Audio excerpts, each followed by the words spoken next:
Hey everybody, it's Jason Blaha here, and it's time for part 2 of the Q&A, so let's go ahead and get this started. Alright, first question.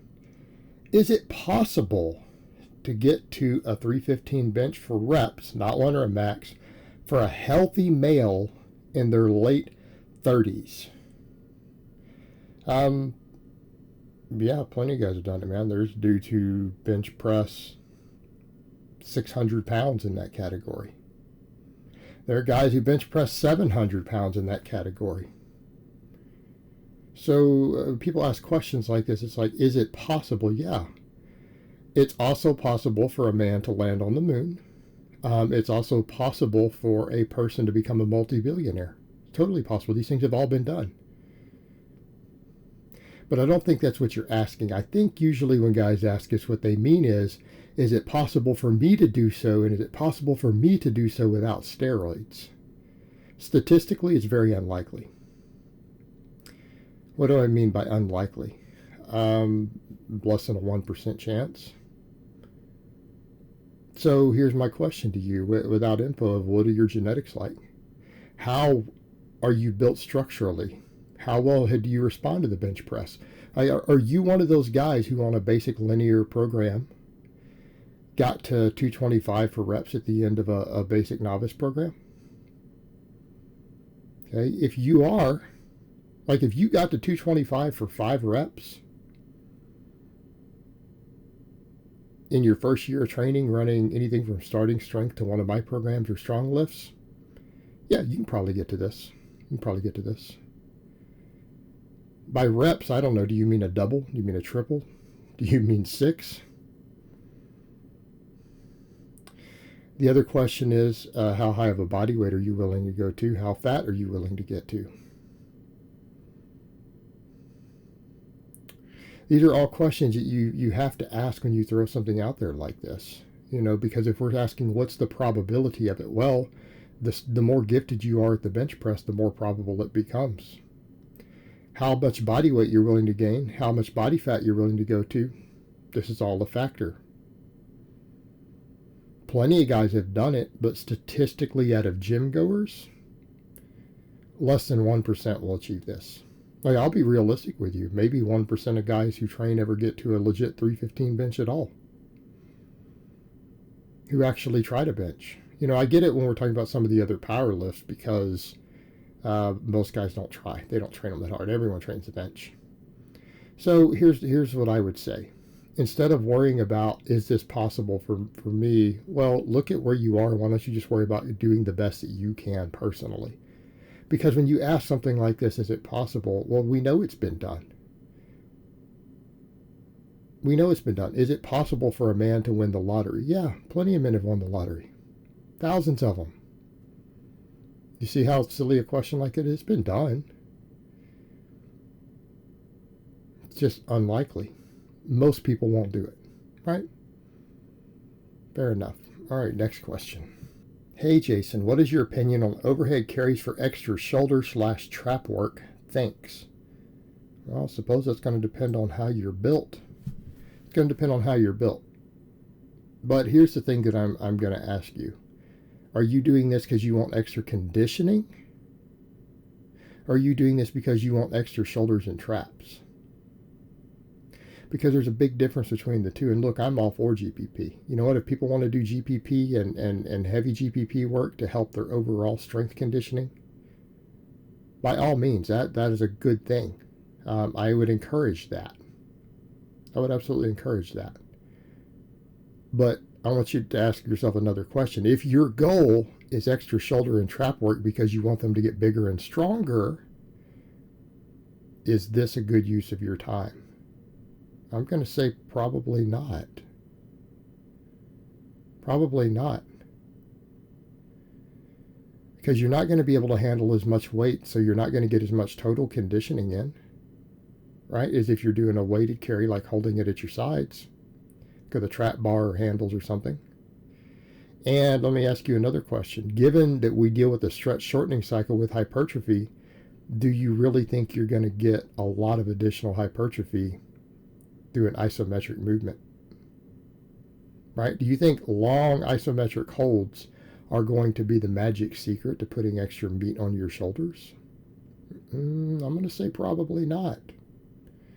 If you come to me and say, hey, I want bigger shoulders and traps,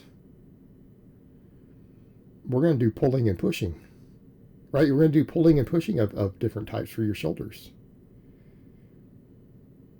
In fact, we might even come up with a bunch of other stuff. I don't even do any shoulder and trap work these days other than tons and tons of face pulls. And they'll get bigger from it. I do tons of band face pulls on all my off days from training. Tons of inverted rows, tons of pressing, but it's all chest pressing. Traps aren't that hard to grow though. Like, I'll be honest with you. Anyone who trains really hard and heavy on a balanced program has traps. You're going to have traps. It just comes with the nature of doing big movements and working everything over and over and over. All the deadlifting and rowing and pressing and pulling.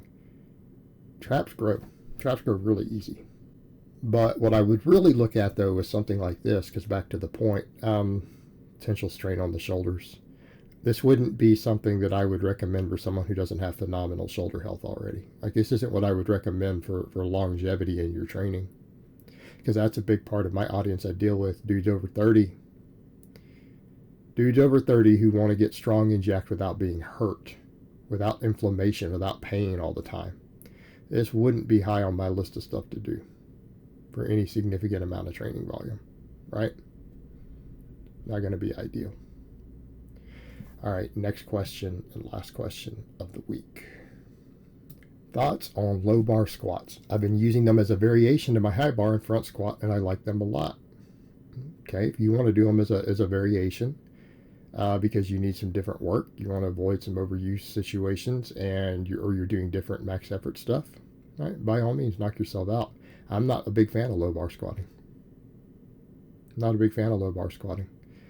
And I don't buy into the logic when people say, well, people can low bar squat 5 to 10% more than high bar squat. Why? There's no biomechanical basis for that.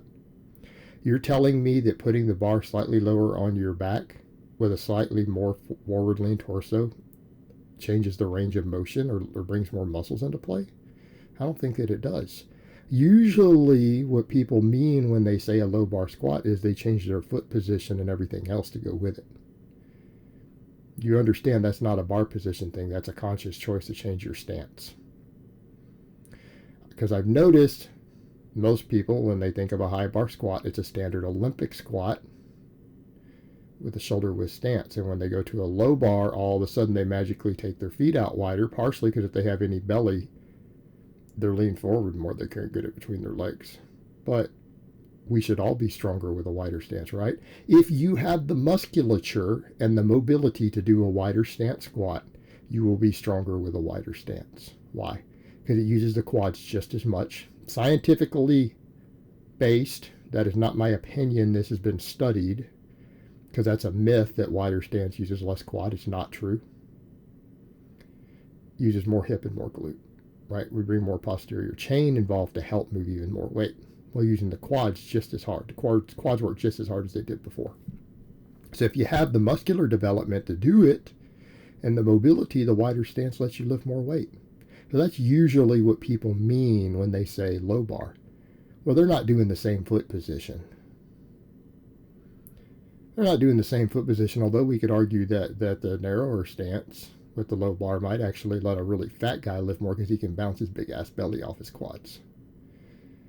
Right?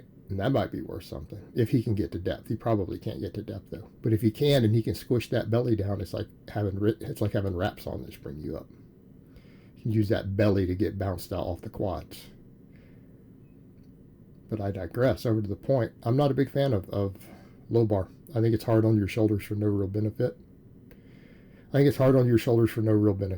I think it just causes shoulder inflammation. For me, bicep tendon inflammation. I just generally prefer not to do it. To each their own, but I don't necessarily teach it and coach it. I have clients who prefer low bar, and if that's what they prefer, I let them do that. I don't take a new lifter, though, and teach them how to low bar. Not on my list of priorities. I just don't take it away from someone if they already do it and they're proficient and that's what they enjoy. And they can do a wider stance with it. If they're used to doing the wide stance with it, by all means, carry on. But I don't really have positive thoughts on the low bar. I don't think it's special. I don't think it brings anything to the table. I don't think it lets you lift more weight. And it's just tougher on your shoulders. Just my opinion. But if you want to do it, by all means, knock yourself out if you can do it pain-free.